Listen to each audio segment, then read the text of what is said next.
Bharuch fire વિભાગ દ્વારા નર્મદા નદીમાં રેસ્ક્યુ રોબોટનું સફળ ટેસ્ટિંગ કરવામાં આવ્યું। નદી નાળામાં ડૂબતા લોકોને રેસ્ક્યુ રોબોટ કરશે।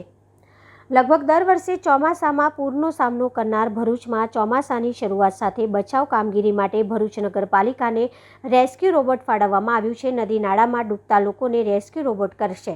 લગભગ દર વર્ષે ચોમાસામાં પૂરનો સામનો કરનાર ભરૂચમાં ચોમાસાની શરૂઆતની સાથે બચાવ કામગીરી માટે ભરૂચ નગરપાલિકાને રેસ્ક્યુ રોબોટ ફાળવવામાં આવ્યું છે। નદી નાળામાં ડૂબતા લોકોને રોબોટ દ્વારા રેસ્ક્યુ કરવામાં આવશે। ફાયર વિભાગ દ્વારા નર્મદા નદીમાં રેસ્ક્યુ રોબોટનું સફળ ટેસ્ટિંગ કરવામાં આવ્યું હતું। ચોમાસામાં નર્મદા નદીમાં પૂરની પરિસ્થિતિનું નિર્માણ થાય છે ત્યારે પાણીમાં ફસાઈ જનારને બચાવવા આ રેસ્ક્યુ રોબોટ અસરકારક સાબિત થશે તેમ ભરૂચ નગર સેવા સદનના chief fire officer Chirag Gadhvi દ્વારા માહિતી આપવામાં આવી હતી। ગુજરાત રાજ્ય તરફથી સ્ટેટ ફાયર પ્રિવેન્શન તરફથી આજ રોજ ભરૂચ નગરપાલિકા ફાયર બ્રિગેડને એક રેસ્ક્યુ રોબોટની સોંપણી કરવામાં આવી છે, જેનો મુખ્ય હેતુ એ છે કે ભરૂચ નર્મદા નદીનો ખૂબ જ મોટો વિસ્તાર છે, જેમાં અવારનવાર ડૂબવાના બનાવ તેમજ સુસાઇડના પણ ઘણા બધા પ્રશ્નો બને છે। તેના સંદર્ભમાં રેસ્ક્યુ રોબોટની મદદથી જે પણ ડૂબતા વ્યક્તિ હશે તેની પાસે આસાનીથી અમે પહોંચી શકીશું। તે રોબોટ રિમોટની મદદથી ઓપરેટ થાય છે, ડૂબતા માણસ સુધી તાત્કાલિક પહોંચી જાય છે અને તેને રોબોટની મદદથી બચાવ કામગીરી અમારા માટે ખૂબ જ આસાન બનશે।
Thank you.